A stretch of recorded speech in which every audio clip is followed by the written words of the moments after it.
Hope everyone had a great Australia Day there yesterday, and I always look at days like that as a chance to catch up if you're not quite where you want to be.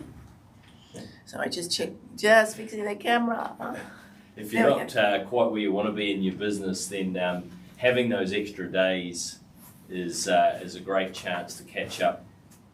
I'm not talking about for the whole day, but just even for 1 or 2 or 3 extra hours that you wouldn't otherwise have to just get ahead of the game. Now, of course, some people in retail would have been open yesterday and their businesses would have been going on a public holiday. But for those that weren't open and just kind of sat there and vegged out all day, maybe you can look at slicing and dicing some of that day to just use a bit of a catch up. Yes, family days, but you don't need to spend the whole day. No. Look, I felt I got a good mix. So there was a bit of relaxation, spending time with family, but I also did some work on the business, the stuff that I didn't get to every other day, and it wasn't a lot of time, but I felt like, the good thing is you get that, it's not a weight, but you just go, oh, great. But it's like ticking the box on the to-do list, the satisfaction of knowing you've got that thing done, right?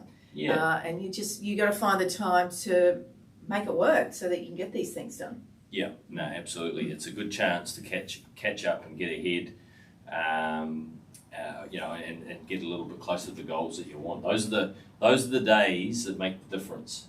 Yes. Cumulatively, as you get through, those days through the, whether it's 4 weeks holidays or whatever it is, those are the days that catch up. Thing that doesn't seem to be working, but let's. So anyhow, technology issues. We will. Hey Sandra, how are you? I can see you on Clubhouse. There you are. Welcome to the conversation. Yeah. Good morning, Sandra. Jump in when you're ready. So today we're going to talk. We'll talk about passive income. I see is on our. It is. I think a lot of business owners think that's the holy grail.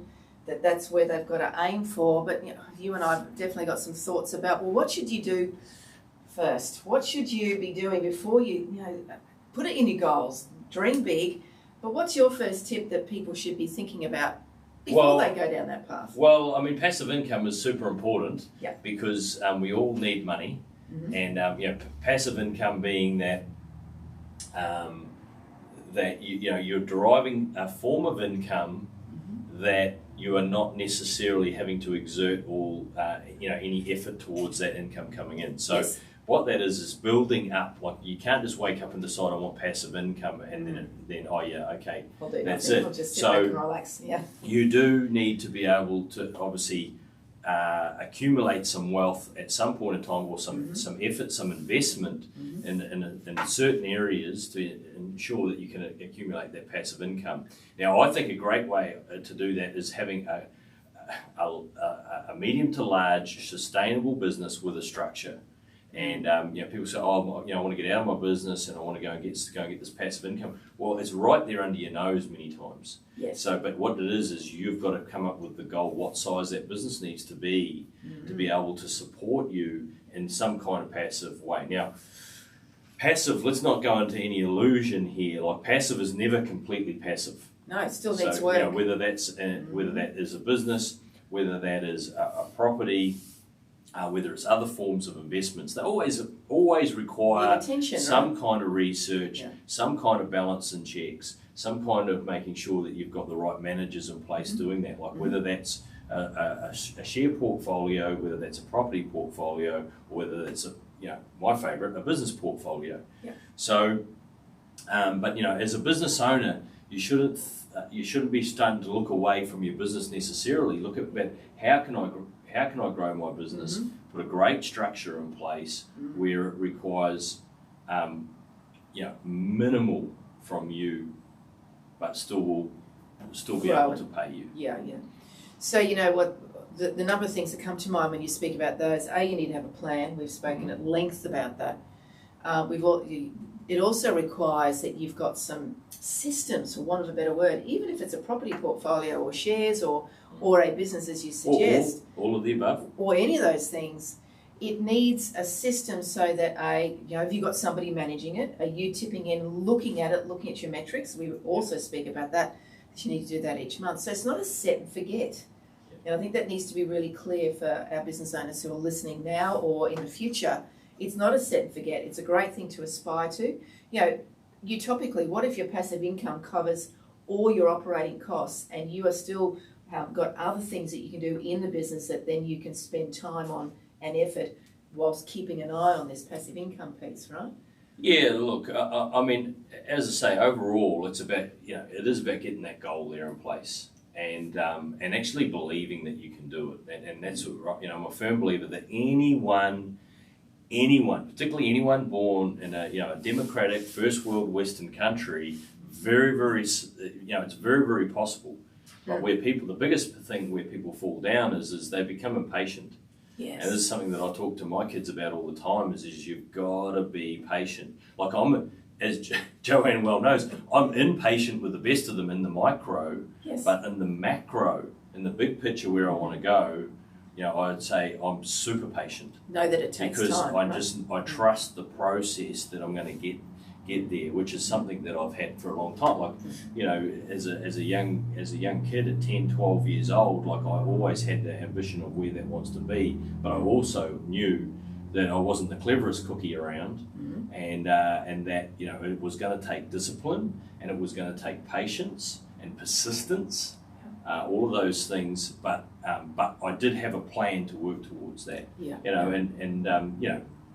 Hey, for me that took 20 years. For a lot of people, that are much smarter, get there a lot quicker. Yeah. But and it's sacrifice. It's sacrifice. Commitment and sacrifice, right? Yeah. You've got to spend, look, I would say, you've got to spend a 7-10 year period of sacrifice to be able to build up that experience and wealth to be able to then redistribute across other things.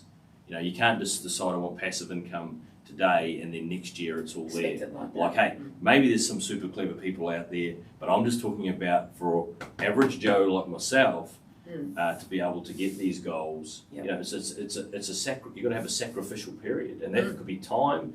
It can be fun things. It can be all the toys and stuff like that. Like all that, you need to sacrifice, and I say to be building your business. Yes. Building out your business, all the things we talk about, navigate. That's what we go through. Is make sure that you've got a goal to get above $2 million a year turnover, 5 or more staff in your business, and build that structure out that way. Yeah, and the first thing we spoke about this the other day. You're going to go into business. Well, get the first product right and solid that's generating the income. And that product, is there an opportunity to diversify it in level of service, in what it looks like, how it's delivered? Is it an e product? Is it a physical product? And then is there more locations you can send it? All these things are the layers that you need to consider in business, but all that sits underneath that, as you say, it's the planning, it's the processes, it's surrounding yourself with the right people, and be impatient about that piece and get those things done right, because the sooner you get those foundations done, the sooner you can take the steps towards diversity in product, diversity in income, and then potentially looking at what is that passive income piece, the subscription model or whatever that is, right? No, absolutely. Like, we don't sort of necessarily preach about, I guess the online subscription models. Like, that's not our good. We're talking to everyday people about everyday businesses. And everyday businesses, you can build that structure out. See, the problem is people get to a certain size, they go, oh, look, it's okay now. I'm paying the bills, I'm paying down my mortgage, I'm contributing to my super, and then that's enough. What you've got to do is set those sites higher. You go, right, okay, now who am I bringing in here? Like, am I working out a deal with my management team so that they're super committed, or am I bringing a partner into this business? So you can get out to a size that you can get to that. But that's, keep super focused on that business and grow that business. Don't just get satisfied once you get into, oh, well, I can eat now. Yeah. And, that sits around, again, having your advisory board, the people who can quality check you, push back on some of your ideas. But, the other piece is, what are you doing to learn and build your skill sets, build your business acumen? Because there's no point. Look, everything changes. I tell you, there's something new out there every jolly day, if not every week. Yeah. And I'm constantly finding new ways, better ways to do things in the business, so that what can I do that makes me more productive, that I can do those other things that I want to do in So the we're talking business. about learning. We're still talking about constantly being open to learning. And hopefully, if you're watching this, you're part of the Navigate Biz community. If you're watching this and you're not, jump in, dive into the information that we've got there, because we've got decades and decades of years of experience between us here that we've packaged up into all our information to help you, give you the shortcut. Rather than go through all of the pain. Take some of the shortcuts there so you can get your goals right, get your planning right, get your mindset and your motivation right, and then get to that area where you can start to step back from that business if that's what you want, depending on what stage of life you're at.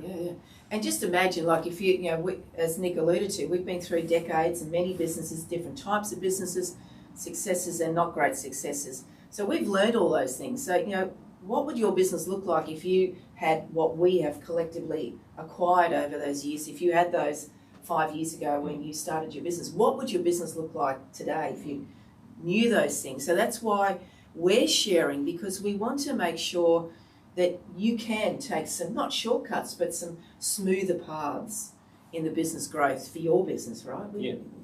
It's about sharing what we know, and what we know works and what we know doesn't work.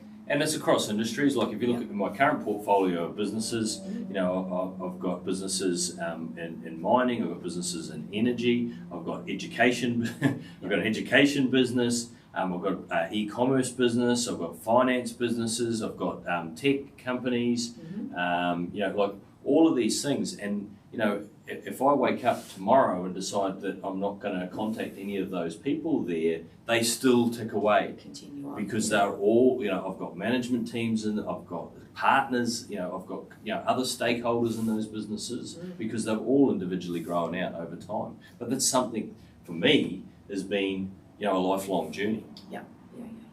So I guess the key message here is passive income is great to aspire to. Get your foundations in your business right first. Have you got a plan? How big are the goals? Do they make you, or give you a flutter in your belly? And that's what we want. Capture your attention and your imagination. And what's going to give that fire in your belly so that you've got the commitment to keep going, to learn, to grow, to surround yourself with the right people. So we're here to support. We're doing these lives regularly so you can get to know us better and get a snippet of what we can do to help you and support you. Have we got anyone in Clubhouse there who wants to have a chat? Sandra, you're there. You're welcome to put your hand up and ask a question or any of that sort of stuff. But we're looking forward to the feedback. We're getting these out on as many platforms as we can, so that we can be efficient with our time, right? Our big push at the moment is YouTube.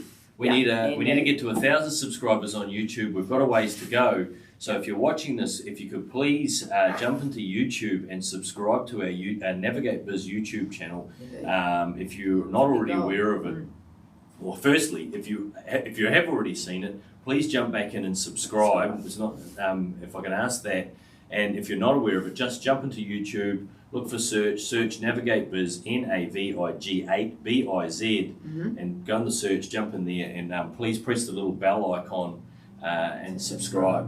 And there's an abundance of content sitting in there. We're continually adding to it.